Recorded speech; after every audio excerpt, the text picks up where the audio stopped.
Welcome to Dark Untold. Tonight, we take a chilling journey deep into the Appalachian backroads, where winding backroads hide more than just shadows.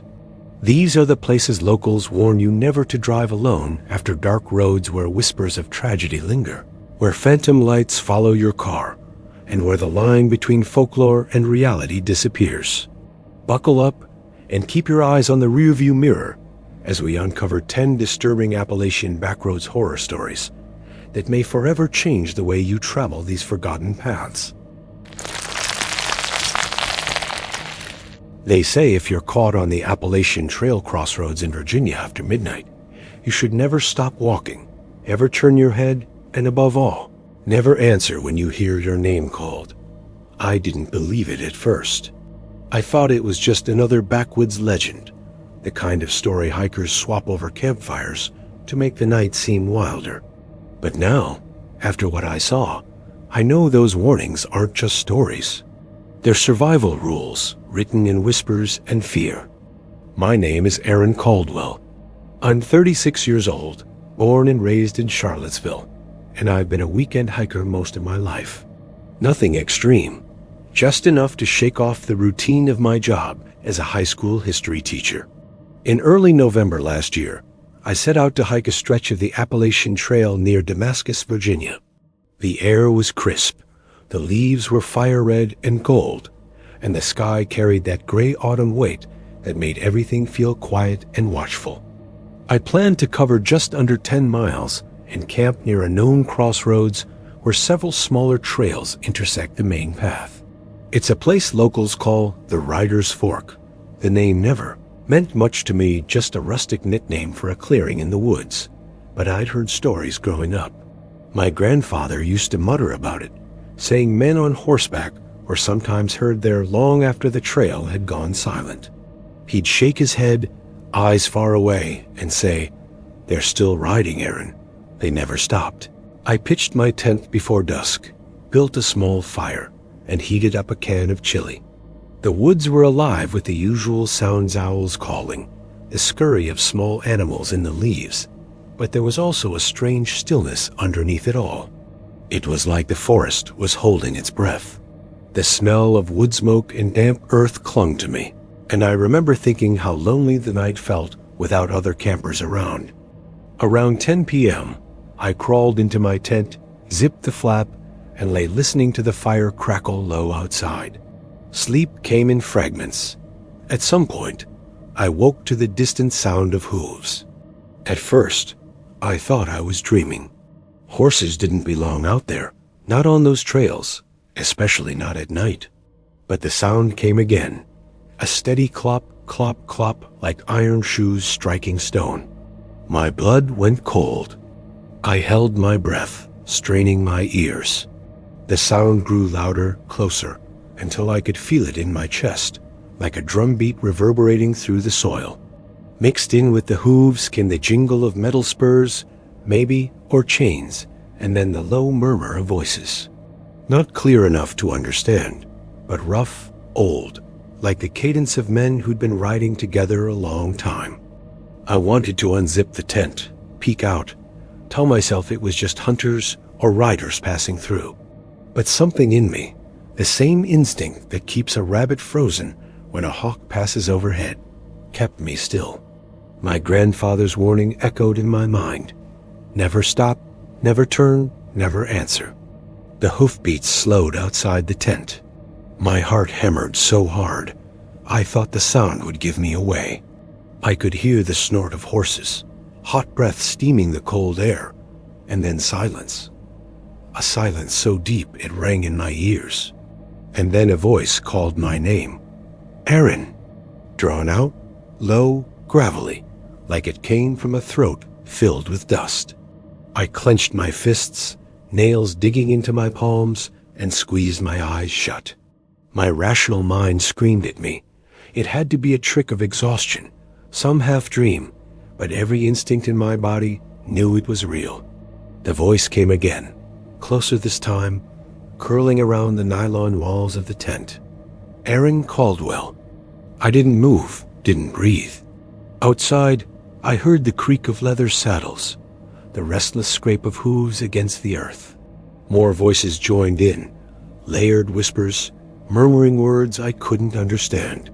It was like a circle of men had formed around me, speaking in unison, summoning me to come out. And then, impossibly, I smelled smoke. Not the faint wood smoke of my fire, but thick, acrid smoke mixed with the stench of sweat and blood. It filled my nose, made my throat tighten. I could almost hear the crackle of flames, the screams of men in battle, though I knew I was lying in a nylon tent in the middle of the Appalachian woods. My mind raced back to the folklore I'd half listened to as a kid. Ghost Riders, Confederate deserters who'd been ambushed near that very crossroads, slaughtered before they could flee. Some said they were cursed to ride forever, their loyalty and betrayal bound to the trail. Others claimed they weren't soldiers at all, but something older, spirits of the land that had taken the form of horsemen to guard their territory. Whatever the truth was, I was face to face with it now. The hoofbeats started again, circling the tent. Slow, deliberate, each one like a nail driven into the earth. I could feel the vibration through my sleeping bag. Then the tent shuddered, something brushed against it. A horse's muzzle? A rider's hand? I didn't know, and I didn't dare look. Minutes dragged by like hours. My chest ached from holding my breath. My muscles cramped from staying rigid, but I didn't move. Finally, the sounds began to fade. The hooves grew fainter, the whispers thinned into the wind, and the acrid smoke dissipated. I lay frozen long after they were gone, too afraid to believe it was over. When dawn broke, I stumbled out of the tent, weak-kneed and pale. The clearing looked normal, almost insultingly so, birds chirping, frost sparkling on the leaves. But in the dirt around my campsite, I saw them, hoof prints, dozens of them, circling my tent in overlapping loops. They were deep, pressed into the frozen ground, far too real to dismiss as imagination. I didn't bother with breakfast. I packed up my gear with shaking hands and left, walking fast, refusing to glance over my shoulder. The crossroads felt different in the daylight, but I swear the air was still heavy, as if it remembered what had happened hours before. I've never gone back. I don't hike that stretch anymore, not even in daylight. I stick to safer trails, the ones crowded with weekend campers and tourists. But even there, sometimes when the wind shifts just right, I think I hear it, the faint clop of hooves on distant ground, the jingle of old spurs, the murmur of voices calling my name. And every time, I walk a little faster, eyes forward, never stopping, never turning, never answering. Because I know what waits at the crossroads. The ghost riders are still out there, still circling, still searching. And once they've called your name, I don't think they ever stop riding after you. I should have known better than to take Route 60 that night. Locals had whispered about it for as long as I can remember. Stories passed around like warnings, half joke, half deadly serious. I used to roll my eyes at them. Don't pick up strangers on Route 60, they'd say. If you see a young woman in white, keep driving. Don't look too long, don't stop. I thought it was just another piece of Appalachian folklore, the kind of spooky tale you tell at bonfires. But on that October evening, when the fog rolled in thick as wool and the mountains loomed like dark watchmen on either side, I discovered how wrong I was. My name's Daniel Harlan. I'm 36 years old, a mechanic from Charleston, West Virginia. I'd taken a late job fixing up a truck that broke down in Huntington, and by the time I was finished, it was pushing midnight. Normally, I'd stick to the interstate, but traffic cones and a closed ramp forced me to detour. That's how I found myself rumbling along Route 60, headlights carving tunnels through fog so dense it felt alive. The road was nearly empty, except for my own tired breathing and the rhythmic hum of the tires. There's something about mountain roads at night that plays tricks on the mind. The way the shadows stretch across the pavement, how the trees seem to press closer, branches clawing at the edges of your vision. The air smelled damp, heavy with the earthy scent of fallen leaves and the faint rot of something long dead hidden in the brush. I kept the windows rolled up, trying not to let the chill creep in, but still, I felt it a bone-deep cold that had nothing to do with the weather. That's when I saw her. She was standing by the shoulder of the road, illuminated for just a second in the sweep of my high beams. A young woman, maybe in her early 20s, wearing a pale dress that fluttered in the breeze, though the night was dead calm. Her hair was dark and long, her skin ghostly under the moonlight that barely managed to pierce the fog. She raised her hand slightly, as though she wanted me to stop. I hesitated. Every story I'd ever heard about Route 60 screamed at me to keep driving. But something in me, pity, maybe, or simple human decency, made my foot press down on the brake. I slowed, pulling over just enough so my passenger window lined up with her. She leaned down, her face half in shadow, and her eyes met mine. They were the palest blue I'd ever seen, almost colorless, like frozen water. "Can you give me a ride?" she asked softly.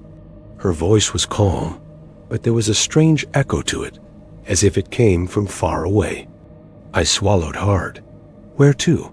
"Home," she said. "Just past the river." Her answer was vague, but my hand was already unlocking the door.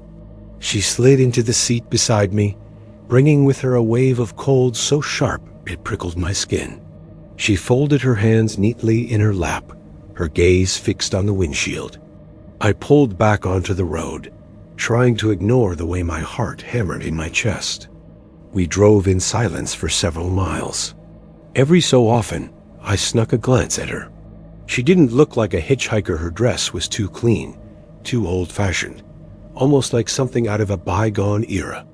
There were no scuffs on her shoes, no dirt on her hem, nothing that explained why she'd be standing alone on Route 60 at midnight. Finally, I cleared my throat. "So, what's your name?" "Annabelle," she said without turning her head. I nodded, gripping the wheel a little tighter. The name tugged at something in my memory. I'd heard it before, maybe in one of those campfire stories. "Where exactly am I taking you, Annabelle?" She hesitated, her lips parting as though she wasn't sure herself. "You'll see," she whispered. A chill settled in my gut. I focused on the road, the yellow lines glowing faintly in the mist. The trees pressed closer, their twisted branches forming shapes in the fog that looked like faces, hands reaching out. I thought of every tale I'd ever heard about ghostly hitchhikers girls who vanished mid-ride, girls who lured men to their deaths, girls who repeated their tragic last journey again and again. My mouth was dry, but I forced myself to speak. "You know, people talk about this stretch of road," I said. "They say it's haunted." For the first time, she turned her head toward me. Her eyes glistened, and in them I saw sorrow, so deep it made my chest ache. "It is," she murmured. The silence that followed was unbearable. I tried to laugh, a weak, shaky sound. "So you believe in ghosts?" Her lips curved into the faintest of smiles. "Don't you?" I didn't answer. I couldn't. The fog seemed thicker now, pressing against the windshield. The road felt narrower, the curves sharper. I eased off the gas, nerves stretched thin. That's when I noticed something. Her reflection in the side mirror wasn't there. My own face stared back, pale and strained, but the passenger seat was empty. Yet when I turned my head, she was sitting right there, her dress rippling as if caught in an unseen current. My stomach dropped. I gripped the wheel hard enough for my knuckles to turn white. She didn't notice or pretended not to. She was humming now, a low, mournful tune that seemed older than the mountains themselves. "Almost home," she said. We reached the bridge that crossed the Kanawha River. The water below was dark, rippling faintly under the moonlight. My headlights caught the rusted steel beams, and for a moment, everything felt timeless, like I'd driven back 100 years. Annabelle leaned forward slightly, her hand brushing the gloss. "This is where it happened," she whispered. "What happened?" My voice cracked. Her gaze was fixed on the water. "The crash. He promised he'd take me home, but the car went over the edge. They pulled him out. They never found me." My skin crawled. His stories rushed back in fragments. A girl in white, killed in a wreck on Route 60, doomed to wander the roadside, seeking rides she'd never complete. I opened my mouth, but before I could speak, the car jolted. A loud bang echoed through the night as though I'd hit something. I slammed the brakes, tires squealing. When the car came to a shuddering stop, my hands shook violently. I turned to her, panic rising in my throat, but the seat beside me was empty. The door hadn't opened. There'd been no sound, no movement. She was just gone. All that remained was the lingering scent of damp earth and lilacs, faint but unmistakable. My breath came in ragged gasps. I fumbled for the door handle and stumbled out into the night air. The fog clung to me like wet cloth, muffling every sound. I circled the car with a flashlight from the glove compartment, half expecting to find her crumpled on the asphalt. But there was nothing, not even a mark on the bumper. I stood there on that bridge, staring out at the dark water below. The current whispered against the rocks, a sound that might have been voices if I listened too long. I thought of her pale eyes, the sadness in them, the way she'd said, "Almost home." My stomach twisted as realization struck. I wasn't the first person to pick her up. I wouldn't be the last. When I finally climbed back into the car, I noticed something on the seat where she'd sat. A single damp handprint, pressed into the fabric. It was small, delicate, and cold to the touch. I started the engine with trembling hands, refusing to look in the mirror again. The rest of the drive passed in a blur. I couldn't tell you how I got home, only that when I pulled into my driveway, the dawn was breaking, and I felt as though I'd aged 10 years in a single night. I didn't sleep. I just sat there, staring at the wall, hearing her voice over and over again. This is where it happened. Now, whenever I hear someone talk about Route 60, I don't laugh anymore. I don't roll my eyes. I tell them to stay off that road after dark. And if they ever see a young woman in white with pale blue eyes, I tell them the only thing I know for sure. Don't stop, because once you do, you'll never forget her. And maybe, just maybe, she'll never forget you either. People around here say, if you see him once, you'll never forget him, even though there's nothing to remember. No eyes, no nose, no mouth. Just smooth, blank skin where a face should be. They call him the Faceless Man of Coal River Road, and I used to think he was nothing more than a drunken campfire story, a way to spook kids into coming home before dark. That was before last winter, before I found myself alone on that winding back road, headlights cutting through the fog, and saw something standing dead center in the lane that should not have been there. My name is Eric Lawson. I'm 31 years old, born and raised in West Virginia. I work nights as a security guard at a distribution center near Charleston. Most nights, I drive home around 2 or 3 in the morning, when the town is asleep and the hills are wrapped in mist. The shortest route to my house in Alum Creek is Coal River Road, a 2-lane stretch that snakes along the water. It's not the kind of road you'd want to break down on no cell service in half the spots. No streetlights, just blacktop pressed tight by trees and the river glinting faintly under the moon. That night in January, the air was so cold it stung my lungs. Frost clung to the grass at the edges of the road, and the inside of my windshield fogged every time I exhaled. I'd worked a double shift, and my whole body felt heavy with exhaustion. The radio barely picked up static, so all I had was the sound of the tires rolling and the occasional groan of the heater. I remember thinking about coffee, about how badly I wanted to collapse in my bed. Then I saw him. At first, I thought it was just a trick of the fog, a man-shaped figure standing in the middle of the lane. Maybe 20 yards ahead, I hit the brakes, heart jerking against my ribs. The car slowed, tires crunching on gravel, and the figure came into focus in the beams of my headlights. He was tall, shoulders slouched under a dark coat that looked too thin for the cold. His hands hung limp at his sides. But what made my stomach drop wasn't his clothes or the way he stood. It was his head. Where his face should have been, there was nothing. No features at all, just a pale expanse of skin that reflected the light like wax. I sat frozen, fingers clenched around the steering wheel. My first thought was that maybe it was a masksome prankster out to scare drivers. But he didn't move, didn't flinch in the glare of my headlights. He just stood there, like he'd been waiting. I leaned on the horn, the blast echoing through the hollow. No reaction. I rolled the window down a crack, cold air knifing in, and shouted, "Hey, you okay?" My voice sounded too loud in the silence. The man didn't answer. He tilted his head slowly to the side, as though listening. Every nerve in my body screamed at me to reverse, to turn the car around and speed the other way. But the road was narrow, hemmed in by trees on one side and the river on the other. If I tried a three-point turn, I'd have to take my eyes off him. Something deep inside told me that would be a mistake.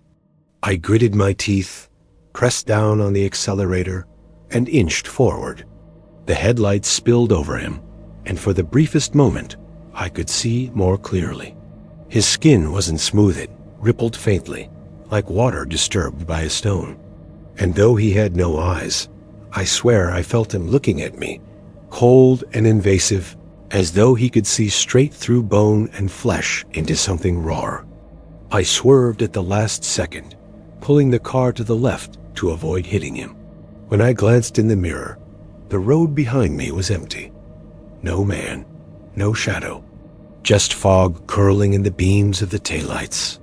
My chest heaved, my knuckles were white against the wheel. I kept driving faster now, desperate to put distance between me and whatever I had just seen. But the road seemed to stretch longer than usual, each bend sharper, each patch of darkness thicker. My headlights caught movement again, something darting between the trees. A flash of pale, then another, closer this time. My throat tightened. The legend came back to me, pieced together from half-remembered conversations. They said the Faceless man was an omen, born from a miner who died in an explosion decades ago. His body burned so badly he was unrecognizable. Others claimed he was the spirit of a man who'd been lynched along the river, his features beaten out of him. Whatever the story, they all agreed on one thing: seeing him meant you'd been marked. The car shuddered suddenly, a loud thump reverberating under the floorboards. My heart jumped into my throat.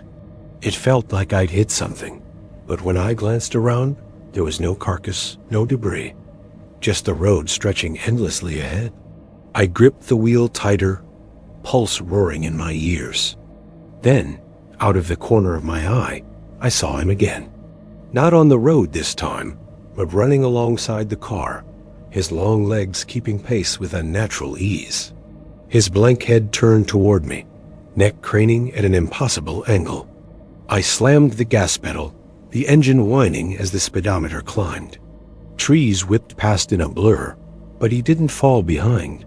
For a horrible stretch of seconds, he stayed right there, his faceless gaze fixed on me. And then he was gone. The absence was almost worse than his presence. I scanned the mirrors, my eyes darting left and right, but the night was empty again. Just me, the car, and the suffocating fog. I forced myself to breathe, every muscle aching with tension. When I finally reached my driveway, I killed the engine and sat in silence. My hands trembled on my lap. I told myself it had been exhaustion, a hallucination brought on by too many hours awake. I told myself no man could run like that, no man could vanish so completely. But deep down, I knew better. I went inside, locked every door, and poured myself a drink with shaking hands. Sleep didn't come easily. When it did, It was shallow, broken by the same dream over and over. Standing in the middle of Coal River Road, the faceless man inching closer, his blank skin rippling as if something beneath it wanted out. The next morning, I found mud smeared along the side of my car. Not splattered like from a puddle, but streaked, as if someone had dragged their hand across the metal. The marks were long, with no fingerprints. I've driven that road since then, though never at night if I can help it. People still whisper the legend, laughing nervously about the faceless man, as though saying his name won't summon him. But I don't laugh anymore, because I saw him. I know he's out there, waiting in the fog for the next tired driver to wander down Coal River Road. And sometimes, late at night, when the wind rattles the windows just right, I hear it, the faint scuff of footsteps outside, pacing back and forth, patient as death itself. I never look, because I know that if I see him again, I won't be able to look away. I was told never to drive down the old dirt road the locals call the Bloody Lane after dark. People in Hawkins County, Tennessee, don't talk about it loudly, not in diners or gas stations. But if you catch them alone and press gently, they'll let something slip. Stories of screams in the night, lantern lights flickering in the woods, and bloodstains that never seem to wash away after the rain. I always thought it was the kind of folklore that small Appalachian towns keep alive for the sake of scaring kids or warning outsiders away. But one night, I decided to see for myself, and I can say now, without hesitation, that something truly lives down there, and it is not of this world. My name is Daniel Hayes. I'm 32 years old, born and raised in Kingsport, but I've been working as a land surveyor for the county for about 6 years. That's how I ended up near the border of Hawkins County in the first place. I had spent the whole day charting property lines deep in the backwoods, the kind of long, monotonous work that leaves you exhausted but clears your mind. By the time I finished, the sun was already sinking low, and I realized I had misjudged my route back. Instead of turning toward the main highway, I drifted south, my truck's headlights bouncing off narrow country paths. That's when I saw the weathered wooden sign at a crooked angle, Hawkins Hollow RD. My stomach turned immediately, because I knew what road this was. The Bloody Lane. The first mile was nothing unusual. Dust rose in swirling clouds behind me, illuminated in the red glow of my taillights. The air smelled like wet leaves and something faintly metallic, as if the iron of the earth itself was rising up to meet me. The trees leaned close over the road, their branches knitting together overhead, blotting out the stars.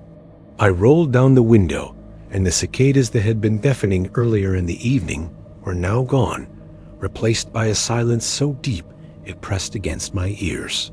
My hand gripped the steering wheel tighter. Locals say the Bloody Lane earned its name during the Civil War. A Confederate regiment was ambushed there by Union troops, and the bodies were left unburied for days.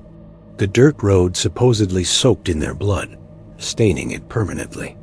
Others say it goes back even further, to before settlers arrived, when Cherokee warriors clashed on this very stretch of ground.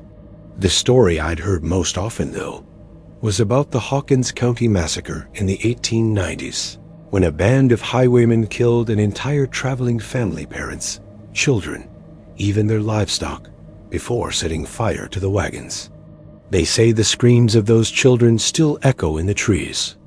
The road narrowed sharply, forcing me to slow.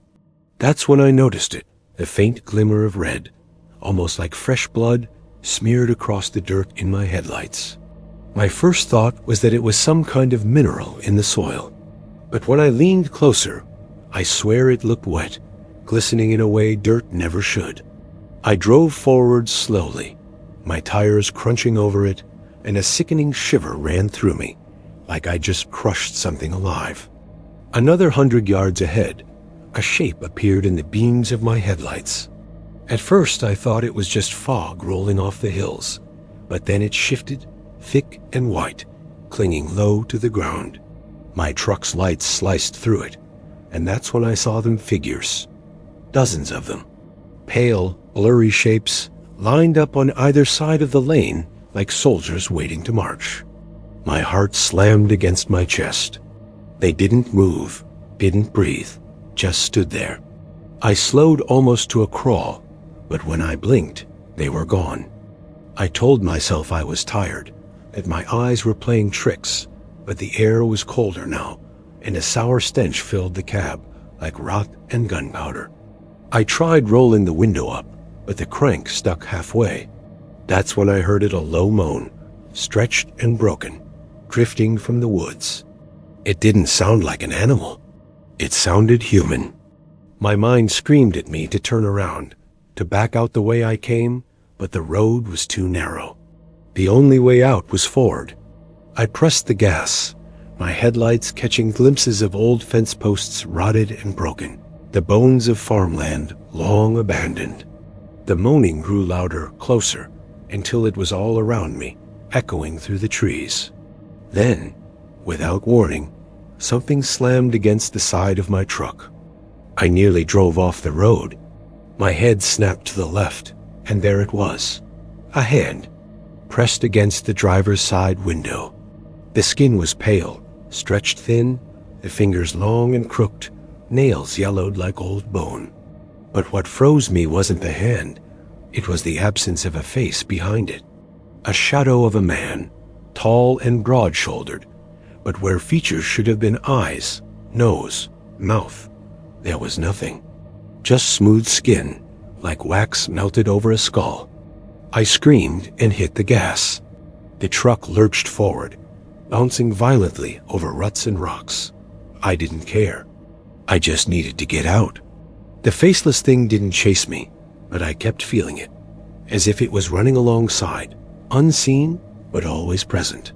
The moaning turned into whispers, dozens of voices overlapping, too faint to understand, but sharp enough to crawl under my skin. I don't remember how long I drove. Minutes? Hours?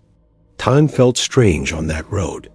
Eventually, the dirt gave way to gravel, then to cracked asphalt, and the suffocating weight in my chest lifted. When I finally saw the dim orange glow of a street lamp ahead, I could have cried. I pulled over at the first intersection and killed the engine, my hands trembling so badly I couldn't unclench them from the wheel. I sat there for what felt like forever, trying to convince myself I'd imagined it. But then I looked at the side of my truck. The driver's side door was streaked with something dark, smeared in long finger-like patterns. It wasn't mud. It was blood. Fresh, wet, still glistening under the glow of the street lamp. I left the truck there that night and walked the rest of the way back to town. I told myself I'd pick it up in the morning, but when I returned with the tow driver, the bloodstains were gone, washed clean, as if nothing had ever happened. The driver laughed at me, said maybe I'd hit a deer, and panicked. But I know what I saw. I know what touched my window. I've avoided Hawkins Hollow ever since, but sometimes late at night, when the wind rattles my windows, I swear I hear it again, that long, hollow moan rising from the trees. And in the reflection of the glass, I sometimes see the faint outline of fingers pressing back, waiting. If you ever find yourself in Hawkins County, remember this. There's a reason the locals don't go down the bloody lane after dark. Once you see what lives there, it doesn't let you forget. They say if you see the black dog on Smoky Mountain Pass, it means death is following you. Some swear it's an omen. Others insist it's the devil himself, taking the shape of a hound. The rule I'd always heard growing up in North Carolina was simple. If you see glowing eyes in the dark on the mountain road, you don't stop, and you sure as hell don't look back. I used to laugh it off, like it was nothing more than backwoods superstition. That was before I drove through the pass one rainy night in October and learned just how real those stories are. My name is Aaron Mitchell. I'm 36, work as an electrician, and I've spent my whole life in western North Carolina. Most nights I'd rather be home with my wife and daughter, but when the storm hit last fall, I was called out to deal with a downed power line in Bryson City. By the time I finished patching it, it was close to midnight. I was bone-tired, soaked to the skin, and all I wanted was to get back home to Waynesville. The shortest route was Smoky Mountain Pass. I hesitated at the crossroads, thinking of all the stories my granddad used to tell about that road, but exhaustion won out. I told myself they were just ghost tales, meant to keep kids from sneaking off at night. The rain was coming down hard, hammering the windshield like 1,000 small stones. My wipers squealed back and forth, barely keeping up. The mountain road twisted like a snake, narrow shoulders dropping off into black nothingness. Fog rose thick off the pavement, curling in my headlights, making it feel like I was driving through clouds. I rolled down the window a crack, hoping to clear the condensation, and the cold, damp air poured in, carrying the sharp scent of pine and wet earth. It should have been comforting familiar, but something about it made my skin prickle. About 5 miles into the pass, the radio fizzled with static and then cut out completely. The only sound was the drone of the engine and the relentless rain. I kept my hands tight on the wheel, leaning forward, trying to see through the fog. That's when I caught the first glimpse, 2 pinpricks of light, low to the ground, shining like embers in the mist. My heart jumped into my throat. Eyes, too big to be a raccoon, too far apart for a deer. I slowed instinctively, my headlights sweeping across the curve ahead. That's when I saw it fully. A massive black dog standing in the middle of the road. Its fur was slick with rain, but it didn't look matted or wet. It looked darker than the night itself, as if the rain couldn't touch it. Its eyes burned an unnatural red, glowing even brighter as my lights hit them. The dog didn't move, didn't flinch, just stared at me. My stomach dropped, and every story I'd ever heard about the Smoky Mountain hound came flooding back. They say travelers see it before fatal accidents. That men who once hanged themselves in the hollows took on the shape of the beast, doomed to hunt the living. My granddad told me he'd seen it once when he was young, a coal-black shadow at the edge of the trees, and 2 weeks later his best friend died in a logging accident. At the time, I thought it was just one of his mountain tales. But sitting there, alone in the rain, staring into those burning eyes, I felt the truth of it deep in my bones. I pressed the gas, inching forward, thinking the dog would dart away like any normal animal. But it didn't move. Instead, as my truck crept closer, the beast lowered its head and bared its teeth in a snarl that cut through the storm. I could hear it, even over the rain, a deep, guttural growl that vibrated in my chest like thunder. My instincts screamed at me to stop, but the stories whispered louder. Don't stop, don't look back. I slammed the accelerator. The truck lunged forward, and for a split second, the dog vanished into the fog. Relief washed over me, until I heard claws scrape against metal. A violent jolt rocked the truck, and something slammed against the driver's side door. I yelled, swerving to stay on the road. Out of the corner of my eye, I saw a black shape leaping alongside me, impossibly fast, keeping pace even as the speedometer climbed past 50. Its jaws snapped inches from the glass, saliva spraying against the window, steaming where it hit. I couldn't breathe. My hands were slick on the wheel, every muscle screaming with tension. The headlights bounced wildly off the fog, and for one terrifying moment, I thought I saw more eyes glowing in the trees, lining the road, dozens of them, watching, waiting. The beast's snarls grew louder, filling the cab as if it were inside with me. Then, as suddenly as it appeared, it was gone. The silence that followed was worse than the growling. No rain, no wind, no sound at all, as if the world had been swallowed whole. I realized then I hadn't heard the rain on the roof for several minutes. The windshield wipers screeched back and forth, but there was nothing for them to clear. The fog had thickened into a solid wall, and the road beneath me disappeared from sight.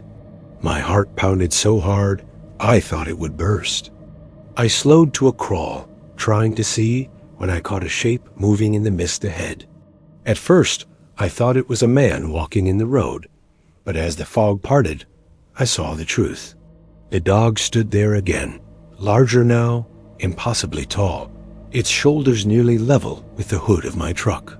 Its eyes glowed brighter, and its mouth hung open, showing teeth far too long for any earthly creature. I could hear it panting, hot breath fogging the inside of my windshield, though the beast stood outside. I don't remember making the choice.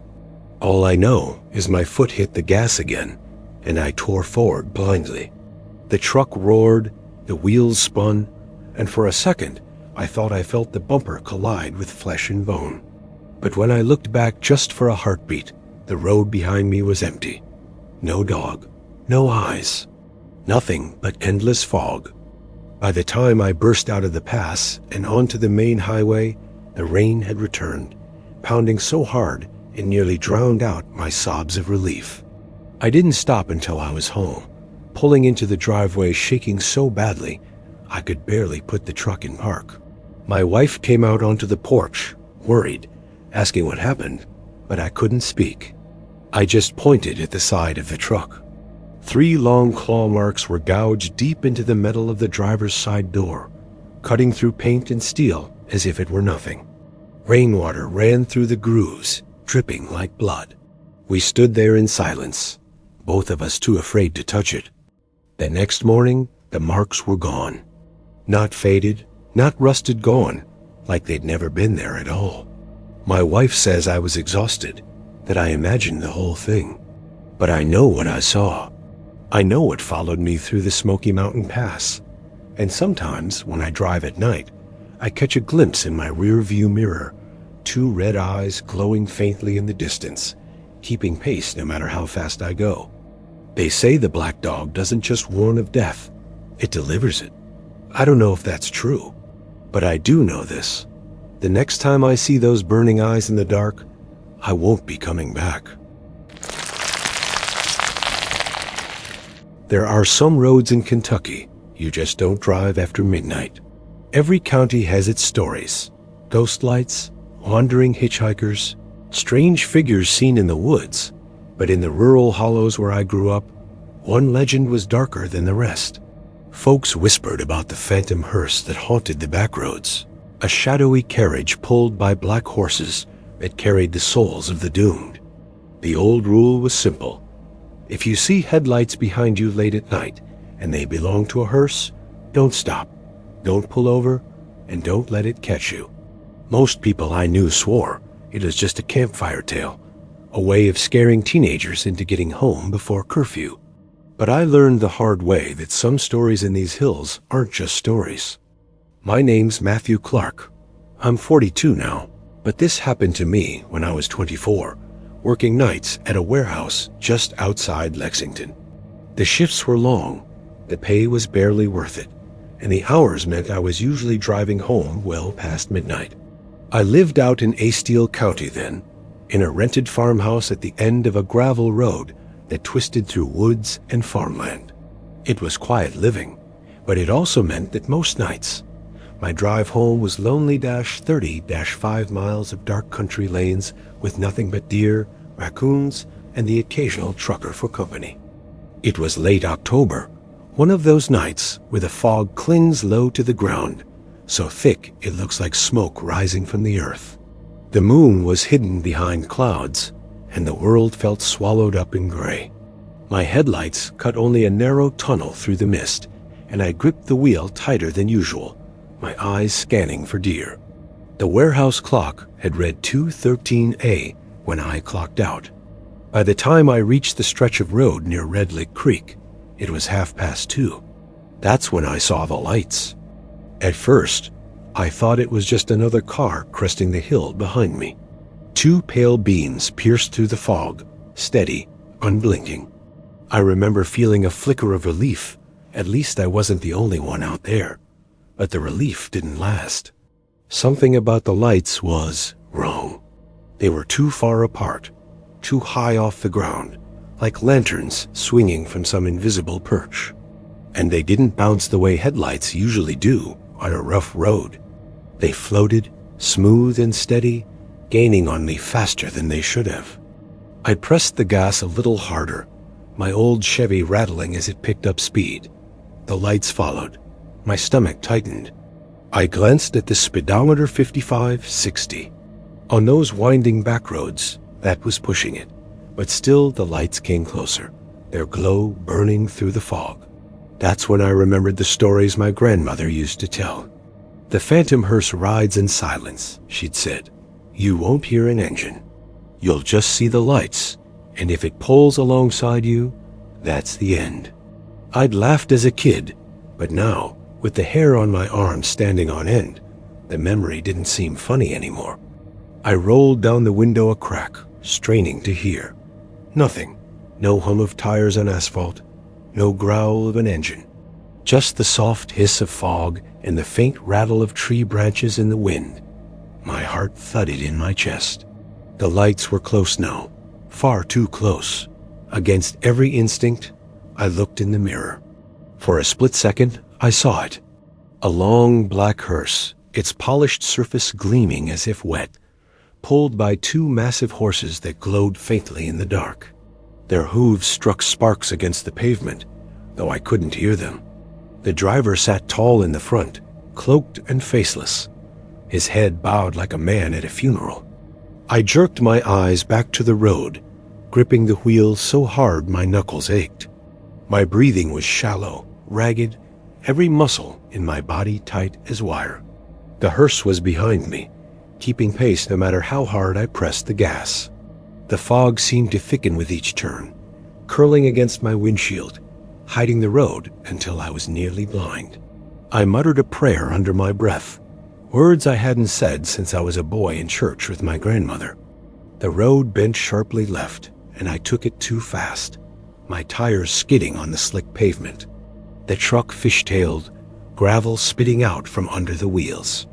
I thought I'd gone too far, that I'd slam into the ditch, but somehow I straightened it out. When I glanced back, the hearse was closer than ever, the horses' eyes burning white in the fog. They were gaining, each stride pulling them closer to my bumper. Panic surged.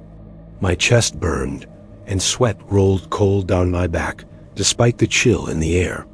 I could smell something now, faint but distinct roses. Sweet, cloying, the scent of a funeral parlor.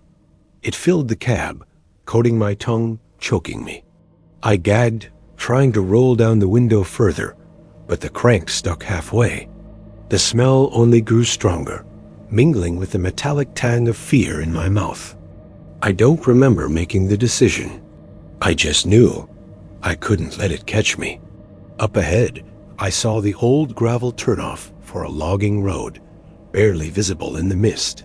I yanked the wheel hard right. My truck bounced violently as it hit the rutted path, rocks clattering against the undercarriage.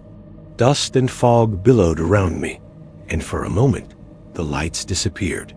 I drove blind, my headlights struggling to pierce the trees crowding in on both sides. My heart hammered in my ears, every second stretching long and thin. When I finally dared to glance behind me, the road was empty. No lights, no hearse, nothing but the shifting fog. I pulled to a stop, chest heaving, hands trembling so badly I could barely turn the key. The engine ticked in the silence, and I waited, straining for any sound.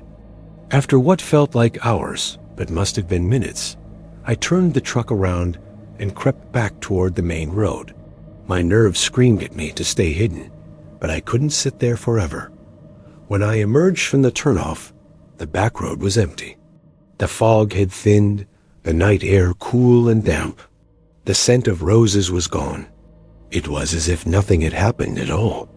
I made it home around 4 that morning, my wife asleep in bed, the house dark and quiet. I didn't tell her what I'd seen. I didn't tell anyone, not at first. But 3 days later, one of my coworkers at the warehouse, Billy, a guy I carpooled with sometimes, died in a wreck on that same stretch of road. They said he must have fallen asleep at the wheel. When I heard the news, my blood ran cold. I kept thinking about what my grandmother had said. The hearse doesn't always come for you right away. Sometimes it follows you, waiting until someone close takes your place. It's been nearly 20 years since that night, but I still avoid those backroads whenever I can. Sometimes, late at night when the fog rolls in thick and heavy, I swear I catch a flicker of pale lights in my rearview mirror. My stomach drops, my hands sweat on the wheel, and I hear my grandmother's voice again, clear as day. If you see the phantom hearse, don't stop. Don't look back. But the truth is, I did look back. And deep down, I wonder if that's why it hasn't left me. On the night I first heard the scream, I had no business being out on Boone County Road. My name is Daniel Carter. I'm 34 years old, and I work as a surveyor for a small firm based out of Charleston, West Virginia. I had been sent out to inspect some rural property lines near Madison, and by the time I wrapped up, dusk was already sinking into the hollows. I remember the radio in my truck had lost signal miles back. The sky was that bruised shade of purple that comes before pitch dark, and the road ahead of me stretched into emptiness with no other headlights in sight. A coworker had once warned me never to drive Boone County Road alone after dark, not because of bandits or wildlife, but because of what locals called the Screaming Woman. I laughed it off at the time, but that laugh felt far away when the silence of the hills pressed in on me like a suffocating blanket. The road itself twisted through the Appalachian foothills, hemmed in by thick walls of trees that seemed alive in the fading light. I could smell damp earth through the vents, the kind of rich, mossy scent that lingers after a rain, even though it hadn't rained that day. My tires hummed a lonely tune against the cracked asphalt, and my headlights caught every sudden movement, an owl's wing cutting across the beams, the twitch of leaves in the breeze, the white flash of a deer's tail vanishing into underbrush. Still, nothing unsettled me quite as much as the absolute lack of human presence. No houses, no gas stations, not even mailboxes. Just road, trees, and shadows that seemed to breathe along with me. It was when I slowed to round a sharp curve that I remembered the rule my coworker told me: if you hear her scream, don't stop. Don't even look around. Just keep driving. He claimed it was more than superstition, that people who stopped were never quite the same afterward. Some disappeared. Others were found wandering in the woods days later, babbling nonsense, their eyes empty of recognition. I had rolled my eyes when he told me that story in the office, but in the quiet stretch of Boone County Road, it suddenly sounded like survival advice. The first time I thought I heard it, I chalked it up to the wind. A faint, high-pitched wail carried down from the ridges, almost like the cry of a fox or the screech of an owl. My chest tightened as the sound faded, then rose again, longer this time, ragged and sharp like someone's vocal cords were tearing apart. It wasn't an animal. It was too human, too filled with agony. My hands gripped the steering wheel, and every instinct screamed at me to hit the gas. But I slowed instead, my curiosity fighting with my fear, telling myself maybe someone needed help. The scream grew louder as I rounded the next bend, echoing in the hollow like it was bouncing off every tree trunk. My headlights caught something pale at the roadside. At first, I thought it was a deer, but as the shape shifted, I realized it was a figure, a woman, standing rigid at the tree line. Her dress was white, though dirt-stained, torn, and old-fashioned, like something you'd see in a faded Civil War photo. Her long black hair hung in wet ropes over her face, and her bare feet looked raw, blistered against the gravel shoulder. She opened her mouth wide, unnaturally wide, and let out a scream so piercing it made the windshield vibrate. My body locked up. Every survival instinct urged me to keep driving, but I slowed to a crawl, unable to tear my eyes away. She didn't move toward me. She didn't chase. She just stood there, shrieking into the night, her voice filled with endless pain. My chest burned with panic, and I finally stomped the gas, swerving wide to avoid her. The truck lurched forward, my heart hammering so hard it felt like it might burst through my ribs. The scream didn't fade. Somehow it followed me, like it was tethered to the cab of my truck, rattling inside my skull no matter how far I drove. When I finally dared a glance in the rearview mirror, she was gone. The road was empty behind me, swallowed by blackness. My knuckles were white on the wheel, sweat dripping down my temples. I forced myself to breathe, telling myself I must have imagined it. Maybe I'd fallen for some cruel local prank. But the voice still echoed faintly in my ears, like a ringing that refused to fade. I drove faster than I should have, nearly skidding on the next curve, when my headlights illuminated another figure. The same woman. Same torn dress, same black hair, standing at the opposite side of the road now. My stomach dropped. She hadn't run ahead of me. There was no way. It was like she had materialized out of the darkness itself. Her scream rose again, louder than before, so sharp it felt like knives slicing through the air. My head throbbed with the force of it, and I slammed the gas, speeding past without daring to meet her eyes. Every bend I turned after that, she was there. Always ahead, always waiting, always screaming. Sometimes on the left, sometimes on the right, sometimes directly in the middle of the road, so I had to swerve dangerously close to the edge of the mountain just to avoid hitting her. Each time I passed, her mouth stretched wider, her cry more unbearable. I could smell something foul inside the cab, like wet earth mixed with rot, as if the stench of an open grave had seeped in with her presence. By then, I was half mad with fear, muttering to myself that it wasn't real, that I just had to make it back to the highway. But the road stretched longer than it should have. Every turn unfamiliar, every mile dragging on like some cruel loop. My GPS had frozen, the glowing blue lines stuck in place no matter how far I drove. I could swear the air inside the truck grew colder, frost forming at the edges of the windshield. Finally, desperate, I broke the rule. I stopped. My headlights illuminated nothing but trees and the winding road ahead. No woman, no scream, just silence so deep it pressed against my eardrums. My breath fogged the glass, and I realized the night outside was unnaturally still. No insects, no rustle of leaves, not even the wind.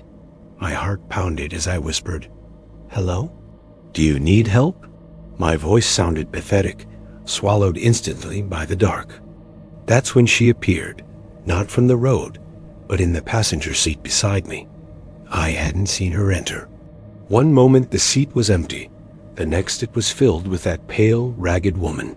Her hair smelled of damp soil, her dress clung weakly to her body, and when she turned her head toward me, her face was not fully human.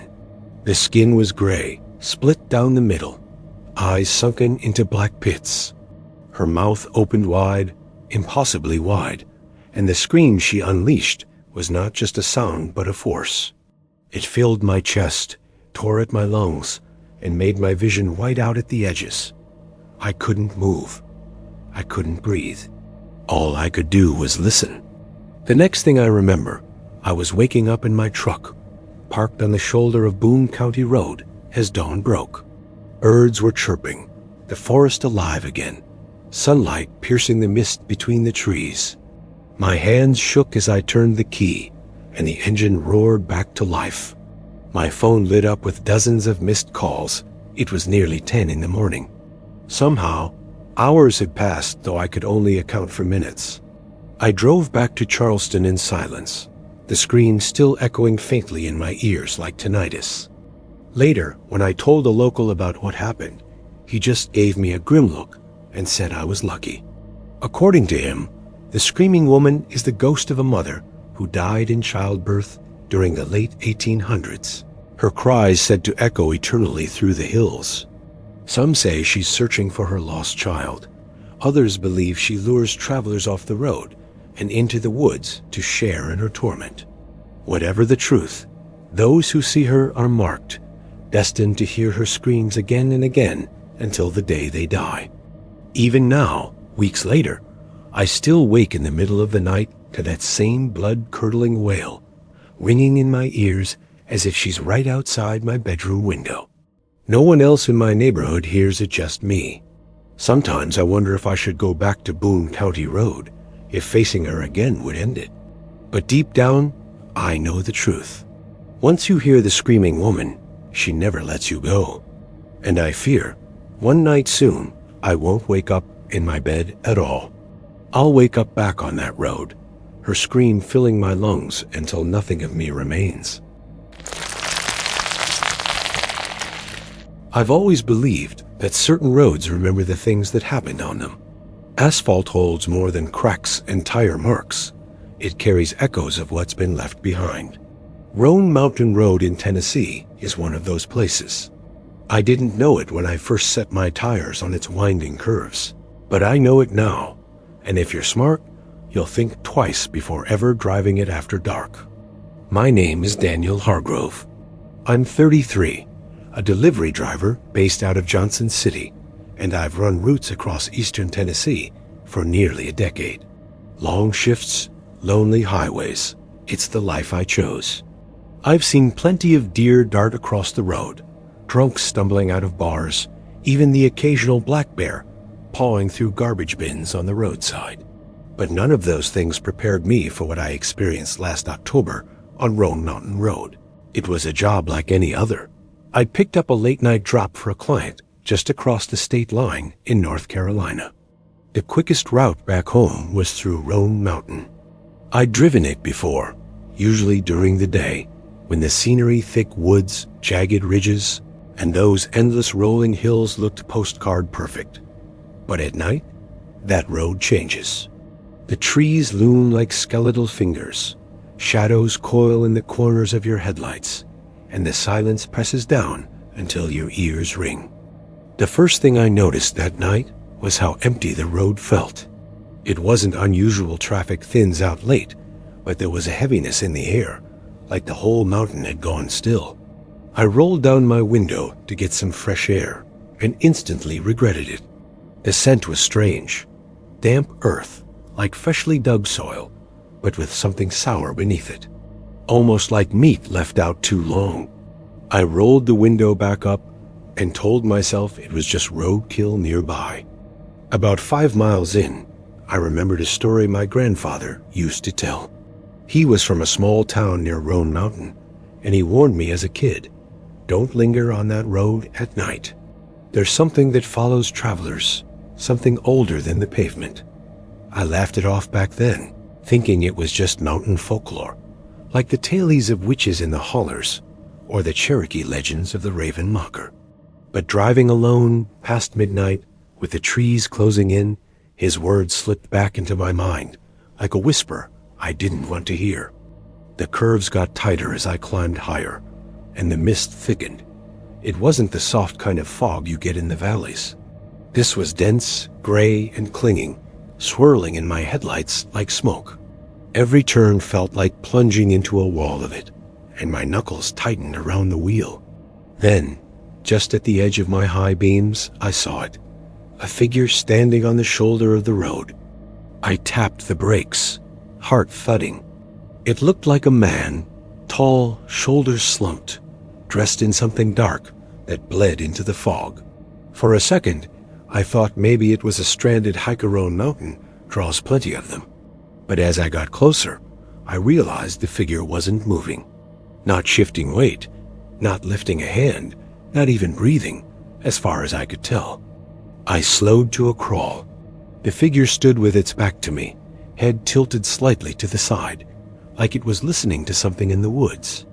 My window fogged up from the inside, and I wiped at it with my sleeve. When my headlights finally hit the figure straight on, my stomach dropped. There was no face, just a void, blacker than the night around it, like someone had carved out the front of its head and left nothing but shadow. I floored the gas. My tires squealed on the damp pavement as I tore past, refusing to look in the rearview mirror. My heart was hammering, breath sharp in my throat, but I couldn't shake the feeling that if I looked back, I'd see it standing in the middle of the road, watching me. For a few miles, I convinced myself I'd imagined it, a trick of the fog, maybe exhaustion playing with my vision. But then I started hearing the footsteps. At first, I thought it was the sound of water dripping under the truck's chassis, but the rhythm was too deliberate. Step, step, step.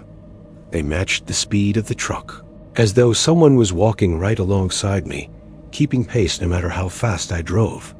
I rolled the windows up tighter, cranked the radio, anything to drown it out.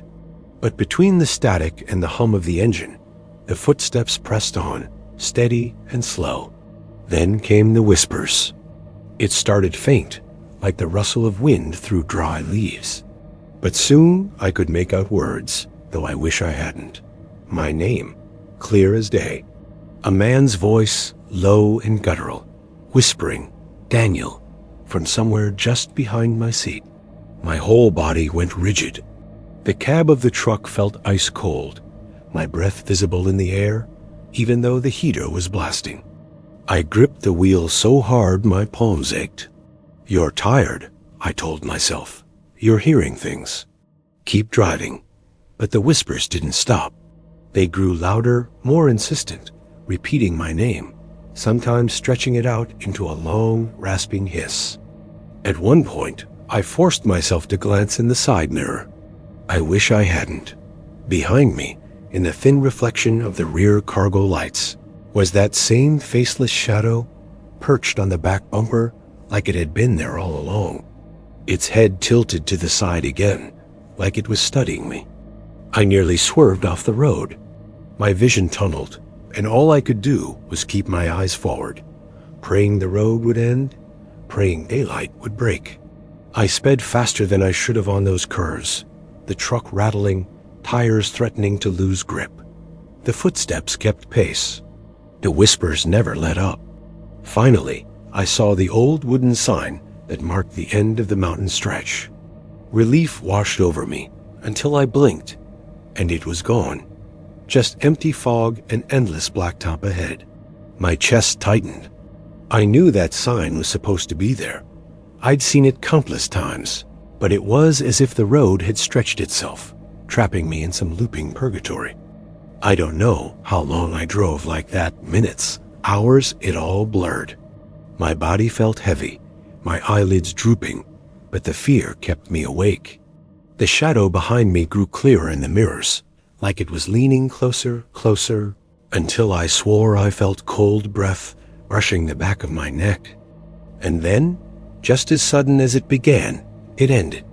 The fog broke apart, the road opened up, and the familiar lights of Roan Mountain's small town shimmered in the distance. When I dared to glance in the mirror again, the shadow was gone. No footsteps, no whispers. Just me, trembling behind the wheel, soaked in sweat despite the cold. I didn't stop driving until I pulled into my driveway back in Johnson City.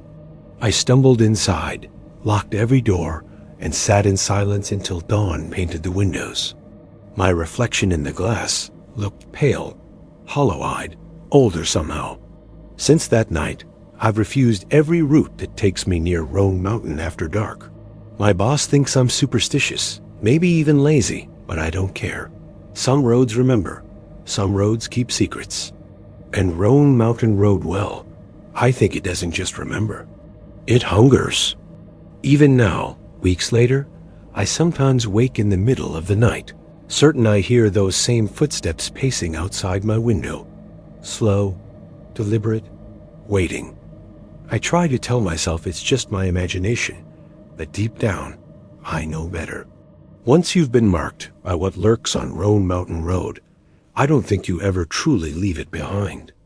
And if you ever find yourself driving that stretch at night, and you see a figure standing by the roadside, faceless and still whatever you do, don't slow down.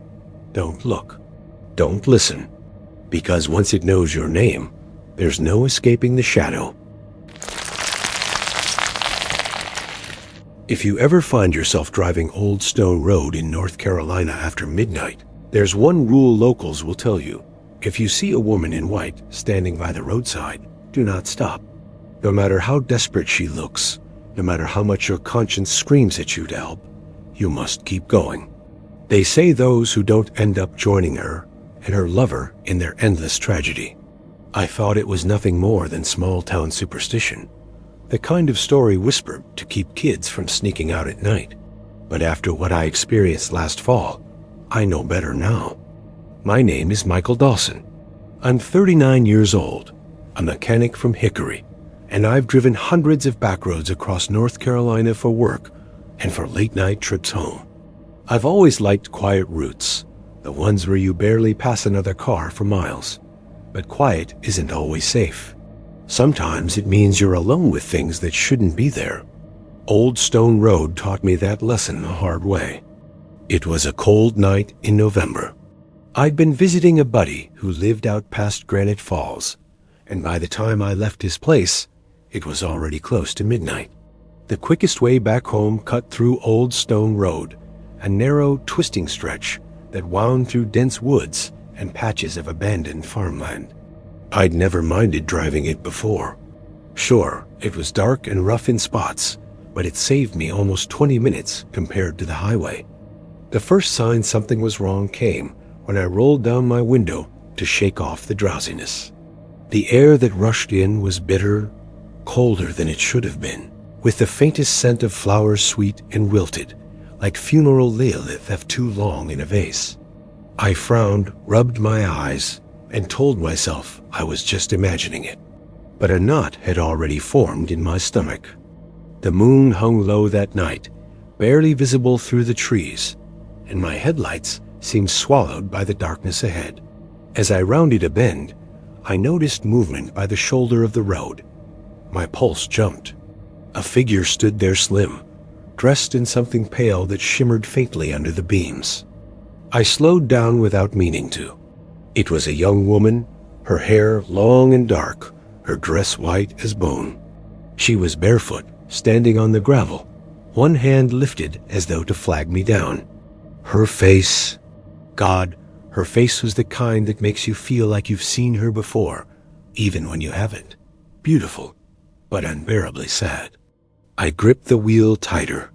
The rule came to me then, unbidden, like my grandfather whispering in my ear.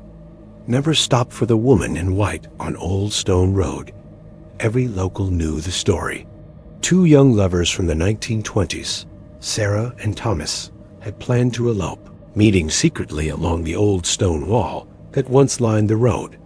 But her family found out, and tragedy struck. Some say the father shot Thomas in cold blood. Others claim the couple's carriage overturned on the sharp bend, and they were both killed instantly. Whatever the version, the ending was always the same. Sarah never left, still searching for her lost love. I pressed my foot on the gas, forcing myself forward. My headlights washed over her, and for a split second, her eyes locked with mine. They were impossibly dark, bottomless, filled with such grief that I almost pulled over against my will. But I remembered the stories. Drivers lured into the woods, cars later found abandoned, their owners never seen again. My hands trembled, but I drove on. Just when I thought I'd left her behind, the radio crackled to life. I hadn't touched it. Static filled the cab, broken by a faint voice. At first, it was muffled, but then it grew clearer, and I swear I heard a man's voice calling, "Sarah." Drawn out, aching, desperate, my throat went dry. I switched the radio off, but the voice didn't stop. It filled the air like it was inside the car itself. Then I smelled smoke. Not wood smoke or cigarettes, but the acrid stench of burning oil and metal. The steering wheel vibrated under my hands, and I had the sickening sense that I was no longer driving on pavement, but on rough, broken stones. I glanced at the speedometer. It flickered erratically, like the entire dashboard was shorting out. That's when I saw her again. Not in the mirror, not on the roadside. She was in the passenger seat. My chest locked up. Her dress spilled across the seat, her hands folded neatly in her lap, her head bowed as though in prayer. When she lifted her face, Her eyes weren't sad anymore. They were hollow, pits of black, endless and hungry. Her lips moved, whispering words I couldn't understand, though the sound was soft and melodic like a lullaby. I screamed and slammed the brakes. The car skidded, tires screeching, and when it came to a shuddering stop, the seat beside me was empty. My breaths came ragged, my body shaking so hard the steering wheel rattled in my grip. I forced myself to keep driving, refusing to look at the passenger seat, refusing to glance in the mirror. The road stretched on endlessly, each bend looking the same as the last, as though I'd fallen into some loop. My phone had no signal. The dashboard clock flickered nonsense, numbers twisting like they were melting. And then I saw them. 2 figures this time, standing hand in hand in the middle of the road. The woman in white, and beside her, a tall man in dark clothes. His face was pale, eyes shadowed, his posture protective as he held her close. They didn't move as my car approached. I slammed the brakes again, tires screaming, stopping just a few feet from them. For a long moment, the world went silent. The forest, the engine, even my own heartbeat, it all faded into nothing. The 2 of them stood there, locked together in a grief so palpable it pressed against me like a weight. Then the man lifted his head and met my gaze. His lips moved, and I heard his voice not in my ears, but in my mind. Don't let her be alone. The headlights flickered, the car shuddered, and in the blink of an eye, the road was empty. They were gone. Only the dark trees and the broken pavement remained. I drove the rest of the way home in numb silence, not daring to stop until I pulled into my driveway. My house had never looked so safe, so solid. But when I stepped out of the car, the faint scent of lily clung to my clothes. I stripped them off, left them in the garage, but the smell lingered for days. Since that night, I've avoided Old Stone Road, if I can. I warn others too, though most just laugh it off the way I once did. But sometimes, late at night, I wake to the sound of a woman crying outside my window. Soft, mournful, like a heart breaking again and again. Other times, I hear the low voice of a man calling her name. I never look. I never open the blinds. I know if I do, I'll see them standing there hand in hand, waiting for me to answer. And maybe one night, I won't be able to resist. There's a saying around Elkins, West Virginia, one that old-timers spit out with a shake of their heads. If the crossing lights flash with no train in sight, keep driving. Don't stop, don't wait, and for God's sake, don't listen to the whistle. I used to laugh when I heard it. I'd grown up here, worked here all my life, and never once saw anything stranger than the occasional drunk stumbling out of a bar on Davis Avenue. But rules like that, warnings that sound more like superstitions than advice, exist for a reason. I learned that myself one October night, and I wish to God I hadn't. My name is Chris Weaver. I'm 42 years old, a paramedic in Randolph County, and I've worked the late shift for most of my career. You see some things in this line of work that stay with you. Accidents on icy mountain roads, fires gutting homes, people losing everything in a blink. But nothing ever rattled me like the night I got caught at the crossing on Harrison Avenue, right where the old coal line used to run through Elkins. That line's been dead for decades, the tracks rusting, overgrown with weeds. But people around here still talk about the phantom train. It was late, maybe past 2 a.m., when I was finally heading home after a brutal shift. The autumn air had that sharp bite to it, the kind that stings your lungs, and my headlights cut through a fog that clung low to the ground like it was hiding something. My body ached with exhaustion, and all I could think about was collapsing into bed. I reached the crossing without even thinking. The tracks cut across Harrison like scars, half buried in dirt and gravel, the wooden planks splintered with age. No one used them anymore, not since the last coal shipment rolled out in the 70s. But as my tires bumped onto the crossing, The red lights above me started flashing. I froze. There was no train. No rumble, no distant horn, not even the faintest vibration of steel. Just the shrill clang of the crossing bell and those pulsing red lights slicing through the fog. My first thought was that the mechanism had finally given up the ghost, shorting out after decades of neglect. But then I felt it. The ground trembled. It was subtle at first, like the faint shiver of an engine idling nearby, but it grew stronger. My steering wheel vibrated, the coffee cup in my holder rattled, and through the damp night air came a sound I'll never forget, the long, low moan of a train whistle. Every hair on my body stood on end. It wasn't the clear, sharp whistle you hear on freight trains today. No, this was older, rougher, like it was tearing its way out of rusted lungs. The sound echoed through the hills, bounced off the empty streets, and wrapped around me until I felt pinned in place. Headlights. I swear to you I saw them.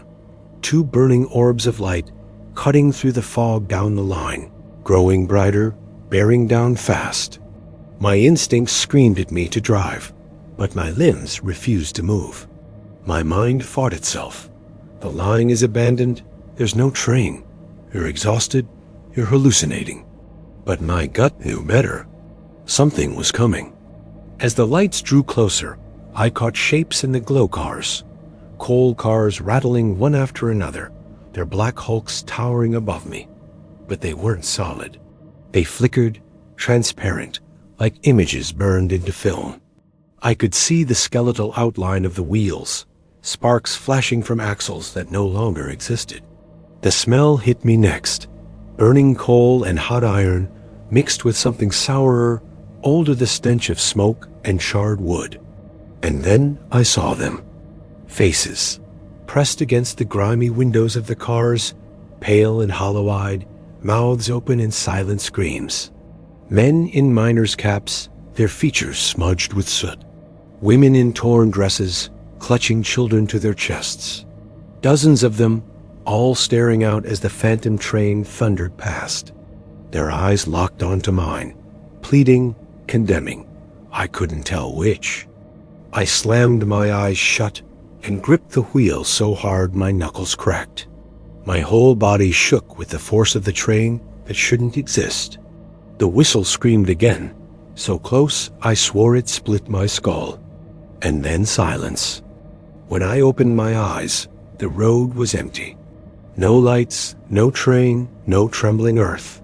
Just me, sitting on the crossing, sweat soaking through my shirt, my chest heaving like I'd run for miles. The red warning lights stopped flashing with a sputter. The bell gave one last weak clang, and everything went still. I drove home in a daze. That night, I barely slept, every creak of the house pulling me upright in bed, certain I'd hear the whistle again. The next morning, I asked around. A few coworkers, some of the older locals. Most just shrugged, said I must have been tired, half dreaming behind the wheel. But one old dispatcher, Earl, leaned in close when I mentioned it. He smelled of tobacco and coffee, his voice gravelly from years on the job. "You saw it, didn't you?" he asked. I didn't answer, but he nodded anyway, as if he knew. "Coal train derailed there in 25, he said. Whole thing went up in flames. Killed everyone on board. They say the conductor saw something on the tracks. Some swear it was a woman in white. Some say it was just fog, but he hit the brakes too late. Cars toppled, coal dust ignited, and it burned hotter than hell. They never cleared the dead, not all of them. Buried right there by the line." He leaned back, eyes distant. "Every now and then, folks hear it, see it. That crossing, it's marked. Don't stop there again, son. If the lights flash and nothing's coming, you keep driving. Don't listen to the whistle." I wish I could say I followed his advice, but a week later, I found myself drawn back to that crossing. Curiosity, stupidity, maybe both. I parked nearby, engine off, and waited. The night was quiet, almost peaceful, the stars sharp above the hills. Midnight passed. Nothing happened. I almost laughed at myself for coming. But then faintly I heard it. The rattle of steel, the moan of a whistle far in the distance. My heart hammered, and before I knew it, the red lights flashed again. I didn't wait to see what came next. I floored the gas, tore away from that place like the hounds of hell were on my tail. That was months ago. I haven't been back since. But sometimes, late at night when the world is quiet, I swear I hear it again. The whistle, low and mournful, drifting through the hills. And once I woke in the dark to the faint smell of coal smoke in my bedroom.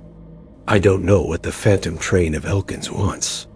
Maybe it's looking for someone to join its endless journey.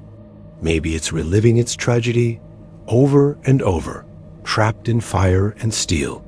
All I know is that the crossing remembers, and if you're not careful, it will pull you into its memory too. So if you ever find yourself in Elkins, driving Harrison Avenue late at night, and the crossing lights flash, though the tracks are long dead, keep driving. Don't stop. Don't look. And whatever you do, don't listen to the whistle. Because once you hear it, it never truly leaves you.